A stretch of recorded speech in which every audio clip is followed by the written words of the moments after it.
Die Messias sou uit 'n maagd gebore word. Was dit in Jesaja se tyd vervul, of was dit vir 'n latere tyd bedoel? Ons verwysing is Jesaja 7 vers 14 en ek quoteer: Daarom sal Jahweh self aan julle 'n teken gee. Kyk, die maagd sal swanger word en 'n seun verwek en hom Immanuel noem. Die vervulling hiervan is in Matteus 1 vers 22 tot 23 en Lukas 1 vers 31 tot 35 wat ons in 'n kort rukkie na sal kyk. Meer as die meeste ander het hierdie profesie oënskynlik eindelose debat ontlok. Is dit in Jesaja se tyd vervul, of was dit vir 'n later tyd? Verwys die Hebreëse woord Alma na 'n maagd of net 'n jong vrou? Het Matteus in die Nuwe Testament dit verkeerd aangehaal en die betekenis daarvan verdraai? 2 van die 4 evangelies verwys na die maagdelike geboorte. Net Matteus haal Jesaja aan. Hier is albei gedeeltes in hul groter konteks. Matteus 1 vers 20 tot 25. Maar terwyl hy dit in die gedagte gehad het, verskyn daar 'n boodskapper van Jahweh in 'n droom aan hom en sê: Josef, seun van Dawid, wees nie bevrees om Mirjam, jou vrou, by jou te neem nie, want wat in haar verwek is uit die afgesonderde gees, en sy sal 'n seun baar en jy moet hom Yeshua noem, want dit is hy wat sy volk van hulle sondes sal verlos. En dit het alles gebeur sodat die woord vervul sou word wat Jahweh deur die profeet gesê het: Kyk, die maagd sal swanger word en 'n seun baar en hulle sal hom Immanuel noem. Dit is, as dit vertaal word, Elohim met ons. En toe Josef uit die slaap wakker word, het hy gedoen soos die boodskapper van Jahweh hom beveel het en sy vrou by hom geneem. En hy het haar nie beken totdat sy haar eersgebore seun gebaar het nie. En hy het hom Yeshua genoem. Lukas 1 vers 30 tot 37. En die boodskapper sê vir haar: Moenie vrees nie, Mirjam, want jy het guns by Elohim gevind. En kyk, jy sal swanger word en 'n seun baar en jy moet hom Yeshua noem. Hy sal groot wees en die seun van die Allerhoogste genoem word. En Jahweh Elohim sal aan hom die troon van sy vader Dawid gee, en hy sal koning wees oor die huis van Jakob tot in ewigheid, en aan sy koninkryk sal daar geen einde wees nie. Toe sê Mirjam vir die boodskapper: Hoe kan dit wees, aangesien ek geen man het nie? En die boodskapper antwoord en sê vir haar: Die afgesonderde gees sal oor jou kom, en die krag van die Allerhoogste sal jou oorskadu. Daarom ook sal die afgesonderde wat gebore word, seun van Elohim genoem word. En kyk, Elisheva, jou bloedverwant, het self ook 'n seun ontvang in haar ouderdom, en hierdie maand is die 6ste vir haar wat onvrugbaar genoem is, want geen ding sal by Elohim onmoontlik wees nie. Einde van quoterings. 2 opmerkings kan aan die begin gemaak word. Eerstens, vir diegene wat sê dat 'n maagdelike geboorte fisies en wetenskaplik onmoontlik is, merk Lukas op dat niks by Elohim onmoontlik sal wees nie. As ons kan glo dat Majesteit Jahweh ons Elohim die heelal uit niks gemaak het, kan ons sekerlik ook glo dat hy die gewone fisiese wette wat geld kan opskort. As ons kan glo dat Majesteit Jahweh ons Elohim die eerste vrou Eva uit die ribbebeen van die eerste man Adam geskape het, dan kan ons sekerlik ook glo dat die beloofde Messias uit 'n maagd gebore kon word. Tweedens wys sommige mense daarop dat Yeshua nooit deur enige iemand in die evangelies Immanuel genoem was nie. Ons vind egter dat hier dieselfde verskynsel ook met koning Salomo gebeur het. Ons lees in 2 Samuel 12 vers 24 tot 25 as volg. Daarna het Dawid sy vrou Batseba getroos en by haar ingegaan en by haar geslaap. En sy het 'n seun verwek en hy het hom Shlomo genoem. En Jahwe het hom liefgehad en hy het hom deur Nathan die profeet Jedidja laat noem, terwille van Jahwe. Tog word Salomo nooit eintlik Jedidja genoem nie. Eerder as om etikette te wees, vertel hierdie ekstra name, dit is nou Immanuel en Jedidja, ons iets oor die aard van die mense aan wie hulle gegee was, al was dit nie in die daaglikse lewe gebruik nie. Die primêre punte van debat oor Jesaja 7 vers 14 gaan oor, nommer 1, die betekenis van die Hebreëse woord Alma, nommer 2, die persoon na wie die profesie verwys, en nommer 3, Matteus se gebruik van die profesie. Kom ons kyk na die betekenis van die Hebreëse woord Alma. Dr. Michael Brown, Bybelgeleerde en 'n gelowige in Yeshua wat ou nabye Oosterse tale bestudeer het, bied die volgende nuttige punt oor die woord Alma en ek quoteer. Terwyl die woord Alma na 'n maagd kan verwys, beteken dit nie spesifiek maagd nie. Die basiese betekenis daarvan hou hoofsaaklik verband met adolessensie, nie seksuele kuisheid nie. Sommiges mag dink dat hierdie gedagtegang die saak vir 'n maagdelike geboorte vernietig, maar dit doen nie. As ons Alma vertaal as 'n jong vrou van huweliksouderdom in die kultuur van Jesaja se tyd, was daar aanvaar dat sy 'n maagd sou wees.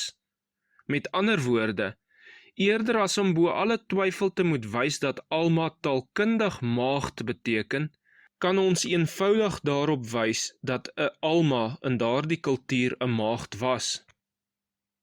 Die betekenis van die woord Betula. Sommiges voer aan dat daar 'n ander Hebreëse woord is wat duidelik na 'n maagd verwys, naamlik Betula. As Jesaja regtig maagd bedoel het, lui die argument, sou hy beter daaraan toegewees het om hierdie alternatiewe woord Betula te gebruik. Maar Dr. Brown wys dat Betula, hoewel dit na 'n maagd kan verwys, dikwels bloot 'n jong vrou beteken. Sommige van sy waarnemings is as volg. Genesis 24 vers 16 sluit die frase in, 'n Betula wat niemand geken het nie. Hier word die kwalifiseerder wie geen mens geken het nie, wat beteken met wie geen man geslaap het of met wie geen man seksuele verhoudings gehad het nie, bygevoeg, wat wys dat Betula op sigself nie genoeg was om maagdelikheid aan te dui nie. In die volgende verse maak jong vrou sin, terwyl maagd dit nie doen nie. Jesaja 23 vers 4. Staan beskaamd, Sidon, want die see, die vesting van die see, praat en sê, ek het geen wee gehad en nie verwek nie. Ek het geen jong manne grootgemaak of jonge dogters, Betula, opgevoed nie. Jesegiel 9 vers 6. Slaan dood grysaards, jong manne en jonge dogters, Betula, en kinders en vroue tot vernietiging toe, maar raak aan niemand op wie die teken is nie, en begin by my afgesonderde plek, en hulle het begin by die manne, die oudstes wat voor die huis was. Job 31 vers 1. Ek het 'n verbond gesluit met my oë. Hoe sou ek dan ag gegee het op 'n jonkvrou, Betula? Joel 1 vers 8 wat verwys na 'n weduwee. Wie klaag soos 'n jonkvrou, Betula, wat oor die bruidegom van haar jeug met 'n roukleed omgord is? Jesaja 47 vers 1. Die Betula verloor haar man en haar kinders in verse 8 en 9.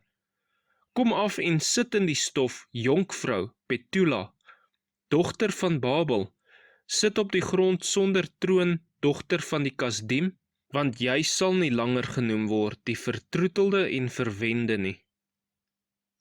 In verwante antieke tale kan die ekwivalent van Betula dikwels verwys na iemand wat swanger is of intieme verhoudings gehad het. Die woord Betula sou dus nie vir Jesaja gewerk het as hy bedoel het om maagdelikheid aan te dui nie. Na wie verwys die profesie dan? Die konteks van die profesie in Jesaja. Die konteks van Jesaja 7 is die aanval op Jahuda, dit is die stam van Juda, deur die Arameërs en die noordelike stamme van Israel. Let op die volgende dinge. Die doel van die aanval was om die koning van Jahuda, 'n afstammeling van Dawid, af te sit en daardeur die Davidiese dinastie te beëindig, wat Elohim gevestig en beloof het om altyd te onderhou. In wese was dit 'n aanval op Majesteit Jahwe self. Die huidige koning van Jahuda, Agas, was 'n man van oppervlakkige geloof. Majesteit Jahwe se belofte in Jesaja 7 vers 7 tot 9, dat beide sy teestanders, dit is die Arameërs en die noordelike stamme van Israel, tot 'n einde sou kom, word met geen reaksie van geloof van die kant van Agas tegemoet gekom nie. Elohim bied selfs aan om vir Agas 'n teken te gee, maar Agas weier om Elohim op sy aanbod te aanvaar. Ek sal Jahwe nie op die proef stel nie, antwoord hy, en gebruik Deuteronomium 6 vers 16 as 'n verskoning. Dit is asof iemand jou hartlik na hul huis genooi het vir aandete en jy het geantwoord, ek sal nie kom nie, want ek wil nie myself op julle afdwing nie. Met 'n mate van ontsteltenis spreek Majesteit Jahwe dan die hele huis van Dawid aan. Hy gebruik meervoudige voornaamwoorde, wat beteken dat hy nie net vir Agas alleen aanspreek nie.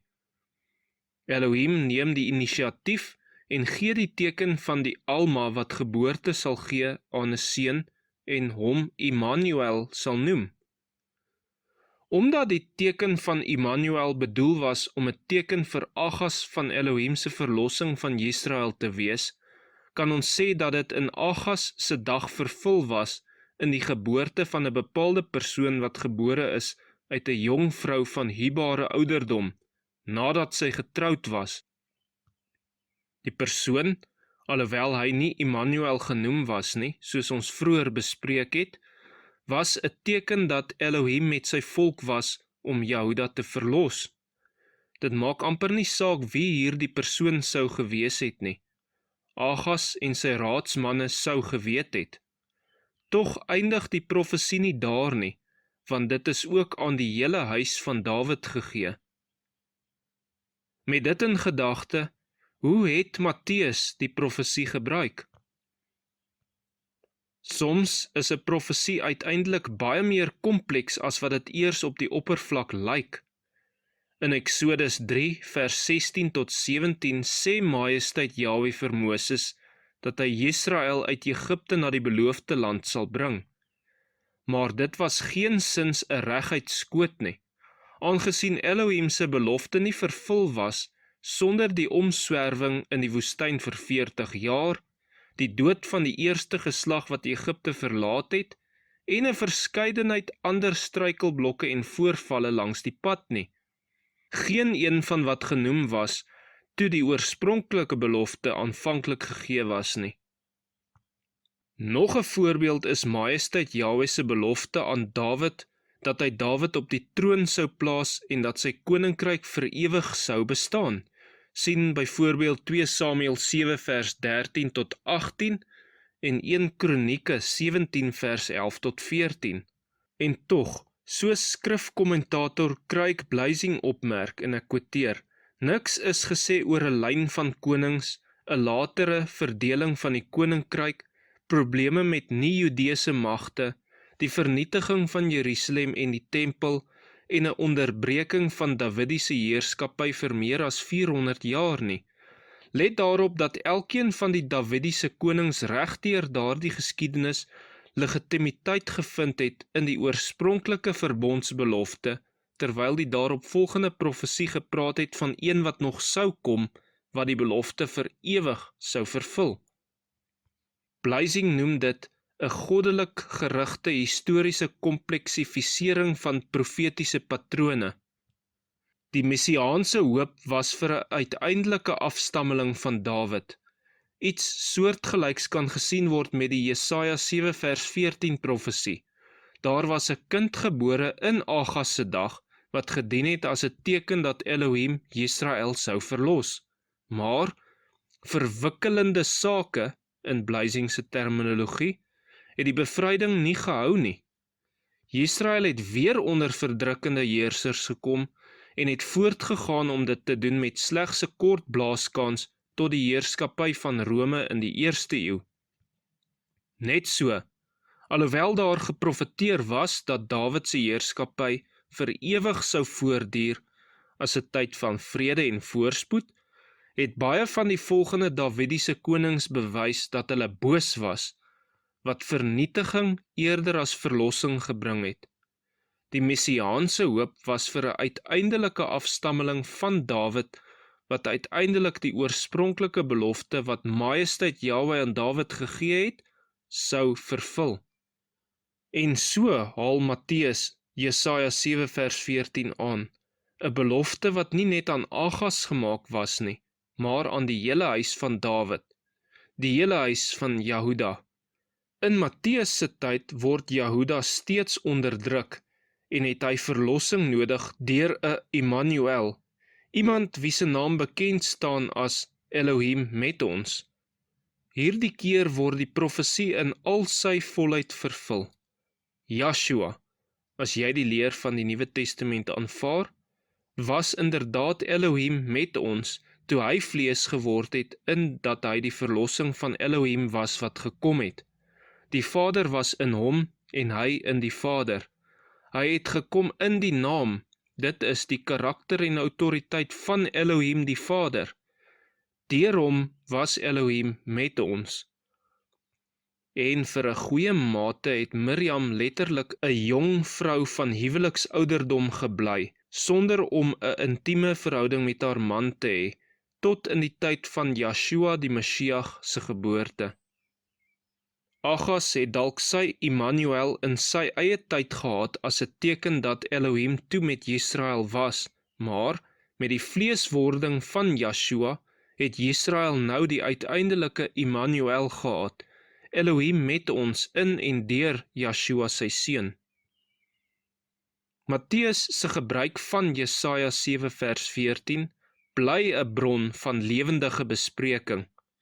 Hierdie kort studie is nie bedoel om die laaste woord oor die onderwerp te wees nie, maar eerder om te wys hoe om die profesie op een manier te verstaan. Baie dankie vir die saamkyk. Geseënde dag vir elkeen. Selah.